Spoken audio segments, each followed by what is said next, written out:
Un saludo a los que están viendo este video. Mi nombre es Jefferson Alexander Boni Antonio y en esta ocasión vamos a comentar un poco sobre lo que son las obligaciones mercantiles. Y hay que considerar un cierto número de puntos, ¿verdad? Cuando hablamos de obligaciones mercantiles, ya que cada una de las empresas, dependiendo de su tipo de constitución, del tipo de operación y del tipo de información que van a manejar, operaciones que van a realizar, cómo van a trabajar, dependerán, ¿verdad?, cada uno de los requisitos que se pueden aplicar para cada una de ellas. Entonces, en primera instancia, hablando de las obligaciones mercantiles, estamos hablando un poco sobre la renovación de matrículas, el registro de los locales, agencias y sucursales que las empresas posean. Y para ello hay que comentar que en primera instancia el asiento y la respectiva constancia de la matrícula de la empresa y el registro de los locales, las agencias y o sucursales es un documento que a la vez de que les acredita a cada una de las empresas la calidad de comerciantes y la titularidad sobre la empresa mercantil y sus locales, agencias y o sucursales sobre la empresa mercantil. Este es un medio para que se asegure la solvencia moral, económica del comerciante y a su misma vez ofreciendo la garantía al público en general. Es decir, que se beneficia así a los comerciantes mismos. Además, es importante saber que la obtención de la matrícula de la empresa y sus renovaciones anuales están contempladas en lo que es el Código de Comercio como una obligación de todo comerciante, de manera individual o también un comerciante social. Y su incumplimiento trae consecuencias, lo que son sanciones de carácter económicas y de carácter legal. Pero antes de hablar sobre las sanciones y todas las demás circunstancias que se pueden presentar dentro de estas, hay que hablar un poco sobre las clases de matrícula que existen. Y la matrícula que los comerciantes están obligados a obtener va respaldada con el artículo 411 del Código de Comercio, en el cual está el apartado de las matrículas de la empresa, en la cual menciona que ésta se concederá a todo comerciante individual, social, que cumpla con los requisitos de presentación. Los locales, las agencias o sucursales únicamente se registrarán como medio para comprobar la propiedad de los mismos por parte del comerciante. Y es de importancia considerar que ninguna empresa mercantil puede funcionar sin tener su respectiva matrícula vigente. A petición del registrador de comercio, los locales, las agencias o sucursales de la empresa no matriculada serán cerradas temporalmente por el juez de paz del lugar, previa audiencia oral conferida al titular de la empresa, mientras éste no obtenga o renueve la matrícula correspondiente. Antes de que se cierren sus locales o agencias o sucursales, menciona que se concederá un plazo máximo de 30 días hábiles para que su titular obtenga o renueve la matrícula correspondiente. Además, con base al artículo 86 de la Ley de Registro de Comercio, todo titular de una empresa o establecimiento comercial o industrial que conforme al código deba obtener matrícula para su empresa, estará obligado a solicitarla durante el mes en el que la escritura de constitución de la sociedad titular de la matrícula quedó inscrita en el registro de comercio. Considerando que a partir de las reformas a las leyes mercantiles que se entraron en vigencia, toda sociedad mercantil deberá presentar su solicitud de matrícula de primera vez juntamente con la escritura de constitución de la sociedad. El incumplimiento de esta obligación lo hará incurrir a una multa. Y los requisitos para presentar la solicitud de empresa por primera vez siendo persona jurídica son los siguientes. En primer lugar, la solicitud con todos los datos del representante legal de la empresa y de sus agencias, locales o sucursales. El balance inicial original, un recibo de los derechos de registro, es decir, el pago de que se va a realizar el trámite, una fotocopia del NID y DUI del representante legal de la entidad o empresa y una fotocopia del registro de contribuyente IVA, es decir, la tarjeta de IVA. Requisitos para las personas jurídicas. En este caso deben de presentar una solicitud con todos los datos del representante legal, de la empresa, de sus agencias locales o sucursales, el balance del ejercicio del año anterior al que se está renovando o copia de dicho balance ya depositado. De igual manera, una constancia extendida por la Dirección General de Estadísticas y Censos, la cual es por su abreviatura la DIGESTIC, en original. Un recibo original de los derechos de registro y con eso se concluye lo que es la matrícula de comercio de las entidades.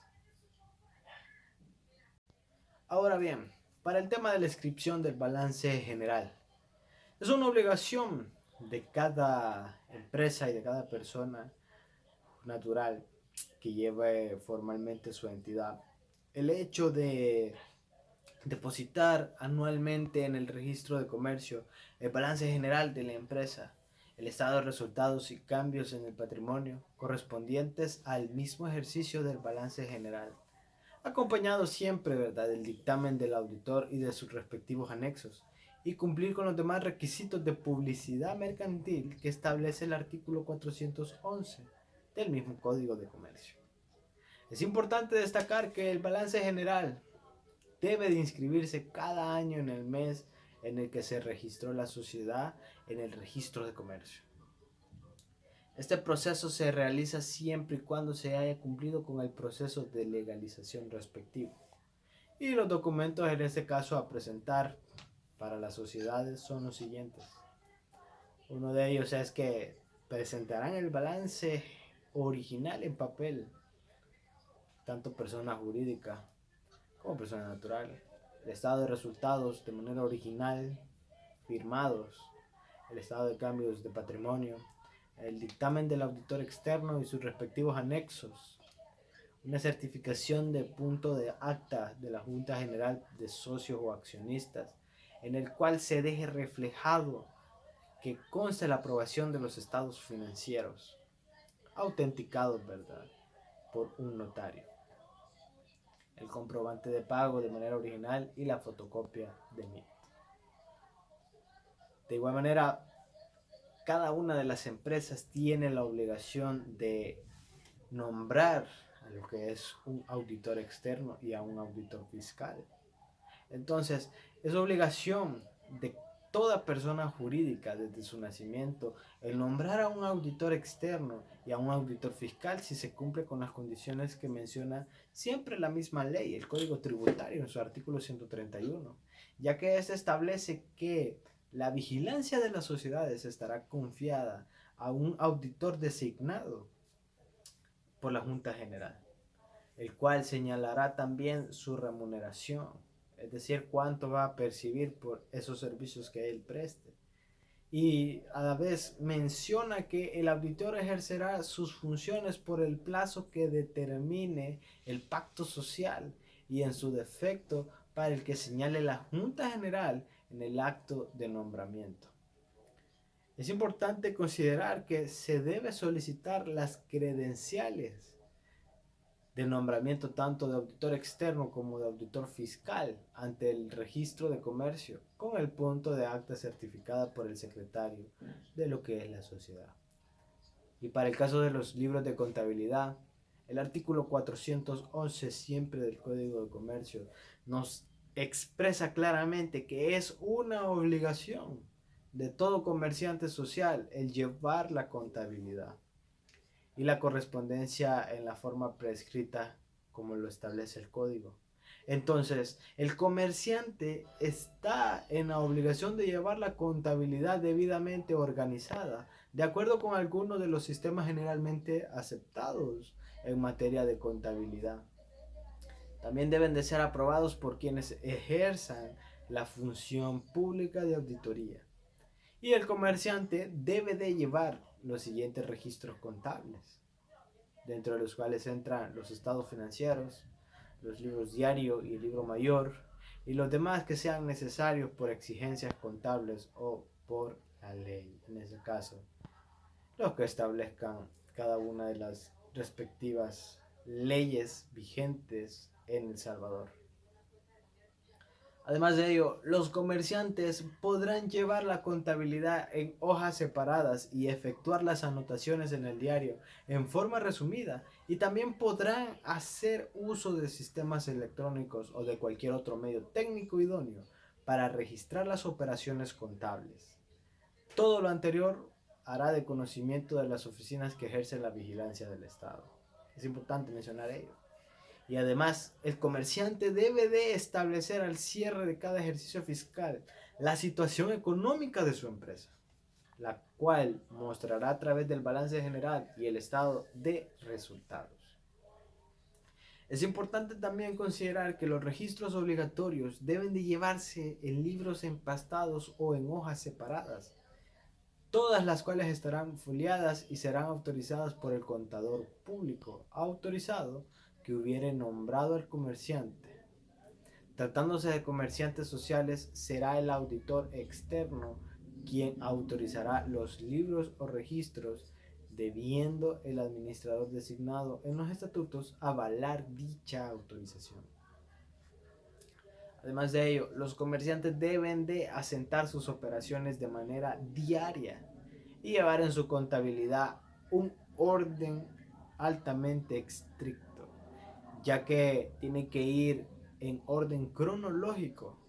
No deben de ir blancos dentro de los movimientos, ni interpolaciones, raspaduras, ni tachaduras, ni presentar lo que son señales de alteración, ya que esto puede repercutir en manera futura a lo que son la presentación de los estados financieros, y de igual manera puede repercutir en la sociedad, ya que estas no deben de tener ningún tipo de enmendaduras ni siquiera algún tipo de alteraciones, porque puede acarrearse un problema legal aunque no se haya realizado ningún acto ilícito, pero puede caer en ese tipo de indicios. Además, los libros contables de todas las sociedades están obligadas a llevar lo que son los siguientes libros, conforme a lo que establece el Código de Comercio en su artículo 40, el cual menciona que se deben de llevar libros de actas de las juntas generales, en el cual se asentarán los acuerdos que adopten en las sesiones que se tengan de juntas generales de accionistas, juntas extraordinarias, etcétera, las demás juntas que tengan cada uno de los accionistas. Además de ello, también está el libro de actas de juntas directivas o de consejos de administración, según la naturaleza de la sociedad y el régimen de administración adoptado o regulado por este código. También estamos hablando de los libros de registro de socios o de accionistas según la naturaleza de la sociedad, el libro de registro de aumentos y disminuciones de capital social cuando el régimen adoptado sea el de capital variable. Es decir, que cuando una entidad anónima de capital variable deben de llevar el libro de registro de aumentos y disminuciones de capital social de manera obligatoria, porque su régimen es capital variable. Además de ello, es importante hablar un poco sobre las credenciales de administrador único o de representante legal, ya que la representación judicial y extrajudicial y el uso de la firma social corresponden al director único o al presidente de la junta directiva de la misma sociedad. En su caso, en el pacto social puede confiar estas atribuciones a cualquiera de los directores que determine o a un gerente nombrado por la junta directiva, y la representación judicial de la sociedad también podrá recaer en aquella persona que nombre el director único de la junta directiva. Es decir, que puede ser cualquier persona que dentro de la junta se haya nombrado para realizar cada una de esas actividades que se van a realizar para actos judiciales. En su caso, se le deben de conferir las debidas facultades de ejercerla, y de igual manera procurar por igual el periodo del órgano que lo nombre. En representación no tendrá más límites que los consignados en la credencial respectiva, y el nombramiento correspondiente que debe de inscribirse en el registro de comercio para que surta efectos frente a terceros. Es decir, que para nombrar a alguien de manera de representación debe de ir en el registro de comercio para que tenga un efecto para terceros. Y toda sociedad que está obligada a inscribirse en el registro de poderes, nombramientos y credenciales, las credenciales de los directores, administradores o representantes legales de la sociedad, según sea el caso. Además de ello, tenemos las sanciones por el incumplimiento de las obligaciones mercantiles. Como les mencionaba al principio, el incumplir alguno de los puntos que establece la ley o que establecen las autoridades máximas, en este caso la Dirección General de Impuestos Internos, el Ministerio de Hacienda, el Centro Nacional de Registros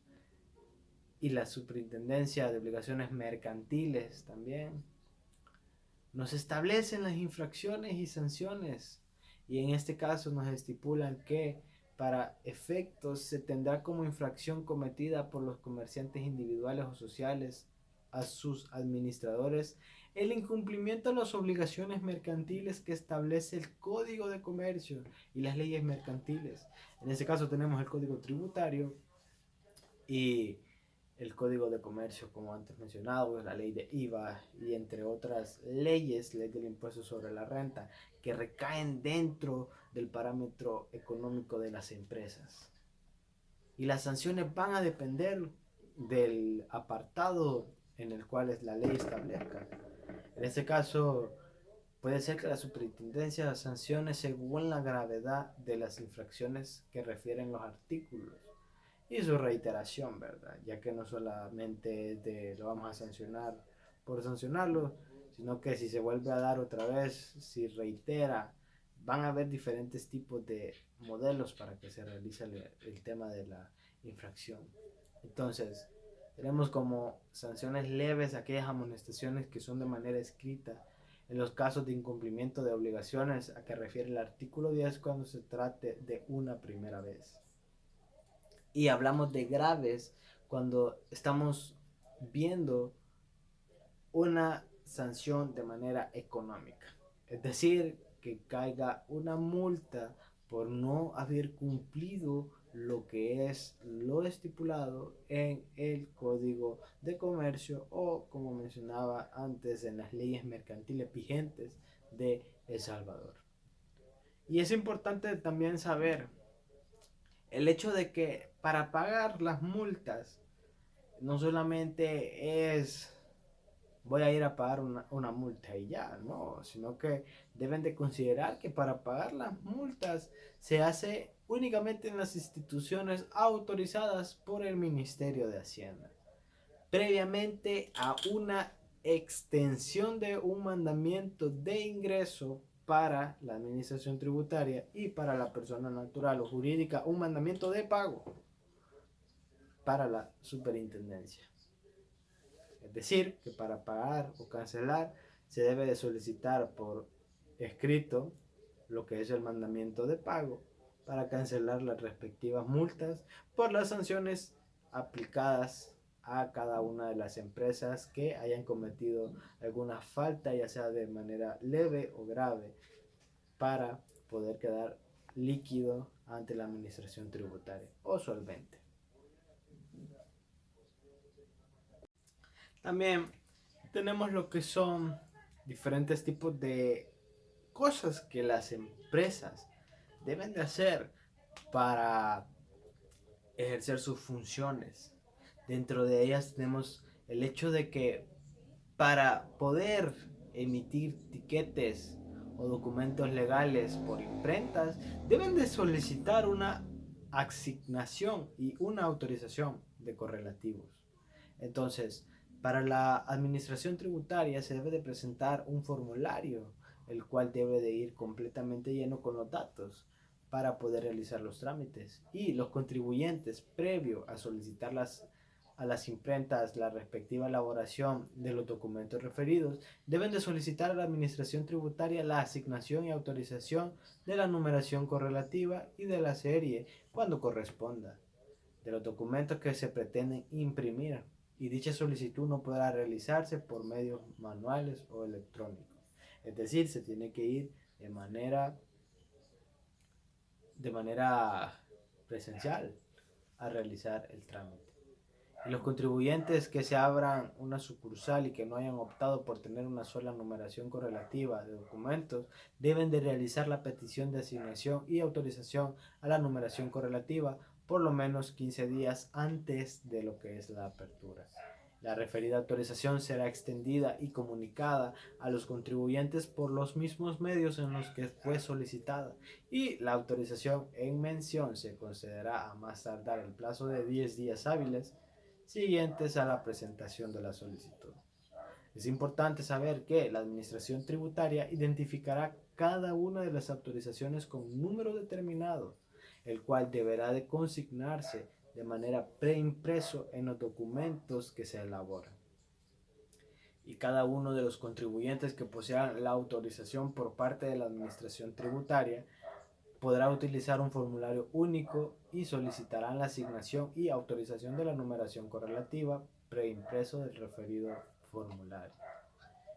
También, cuando la emisión de documentos a lo que se refiere este artículo se efectúe por medios electrónicos, máquinas registradoras o sistemas computarizados, los contribuyentes deben de solicitar a la Administración Tributaria la asignación y autorización de los números correlativos a emitir, y no podrán emitir ni entregar documentos cuyas numeraciones no hayan sido autorizadas por la Administración Tributaria. En este caso, no se requerirá de la participación de las imprentas autorizadas para la elaboración de documentos, ya que cuando se trate de contribuyentes que utilizan formulario único, deben de consignar, además de la numeración de la impresa, el número de emisión de control interno por tipo de documento asignado por el sistema y que corresponde a cada uno de los números preimpresos. Pero como les mencionaba también al principio, el no cumplir con los apartados de Hacienda genera sanciones. En este caso tenemos que el artículo 239 y el 244 del Código Tributario nos refleja claramente las sanciones por no cumplir lo estipulado delante del Ministerio de Hacienda. Y entre ellos nos informa que el emitir los documentos obligatorios sin cumplir con uno o más de los requisitos específicos formales que exige el código genera una sanción equivalente al 30% del monto de las operaciones por cada documento, la que no puede ser inferior a 2 salarios mínimos mensuales. Además de ello, el no solicitar la asignación y autorización de la numeración correlativa y series, en su caso, de la impresión de documentos señalados, acarrea y hace acreedor a aquella empresa o persona natural de una multa equivalente al 0.5% sobre el patrimonio o capital menos el superávit por revalúo de activos no realizados, la que no puede ser inferior a lo que son 4 salarios mínimos mensuales. Es decir, que es una multa de un poco alto en el tema de valor. También la solicitud de asignación y autorización de correlativos para la emisión de documentos legales, tiquetes en sustitución de factura. Como les mencionaba, cuando se emiten facturas y resultare impráctica o difícil aplicarlas por la naturaleza del negocio o por motivos del sistema particular de las ventas o de los servicios que las empresas brinden o presten a cada una de las personas, es obligación de las empresas en este caso o del comerciante social el solicitar de manera escrita lo que es una autorización a la Administración Tributaria para la emisión de los tiquetes en sustitución de las facturas. En todo caso, se debe de cumplir con los requisitos que establece la misma ley. En este caso tenemos que los documentos que se emiten por medios deben de cumplir con los requisitos establecidos del código tributario y del Código de Comercio para el caso de las facturas, y además deben de contener el número de máquina registradora con el que se autorice. De igual manera, el cartel de autorización debe ser colocado junto a la máquina registradora en un lugar visible. Asimismo, dicho equipo deberá mantenerse accesible en el establecimiento para el cual fue autorizada para la verificación de la administración tributaria. También las máquinas registradoras que se utilicen para emitir tiquetes en sustitución de facturas deben de llevar cintas o rollos de auditoría con el registro de la transferencia o servicios que se constituirán. Deben de brindarse copias de estos tickets que se emiten, las cuales se archivan en orden cronológico para su examen y comprobación por parte de lo que es la administración tributaria. En el caso de que los contribuyentes utilicen sistemas computarizados para la emisión de tiquetes en sustitución de facturas, la administración tributaria puede autorizar que el respaldo de dichos tiquetes se lleve por medios magnéticos, es decir, medios magnéticos electrónicos, siempre que se garantice lo que es el interés fiscal. Y también deben de emitirse un ticket que resuma un total de operaciones diarias realizadas. Es decir, que la cantidad de tickets que se emita al final del día se debe de emitir un ticket único, completo, con el total de las operaciones que se realizaron en el día, es decir, de manera diaria, las operaciones que se realizaron en este día, ingresos, egresos, el monto en tema de impuestos que se aplicó y los datos totales de cada uno de ellos. Y como es parte de una ley, es parte de las leyes, es parte de las informaciones tributarias, el simple hecho de no cumplirlo acarrea con sanciones, acarrea con multas para las personas que no lo cumplan y para las empresas que no lo cumplan. Entonces, una de las sanciones va mencionada por parte del artículo 239, literal B y E del Código Tributario, el cual menciona que emitir los documentos obligatorios sin cumplir con uno o más de los requisitos específicos formales que exige este código acarrea una sanción de una multa equivalente al 30% del monto de las operaciones por cada documento. Es decir, un 30% por cada tiquete o documento que no lleve orden, la cual establece claramente que no puede ser mínimo a 2 salarios mínimos mensuales. Además de ello, el utilizar máquinas registradoras o sistemas computarizados electrónicos no autorizados por la administración tributaria para emitir tiquetes en sustitución de facturas acarrea una multa de 3 salarios mínimos mensuales por cada máquina registradora o sistema no autorizado, sin perjuicio de la sanción a que hubiere lugar por emitir documentos sin cumplir con los requisitos que establece este código, ya que es importante seguir los lineamientos que establece la ley.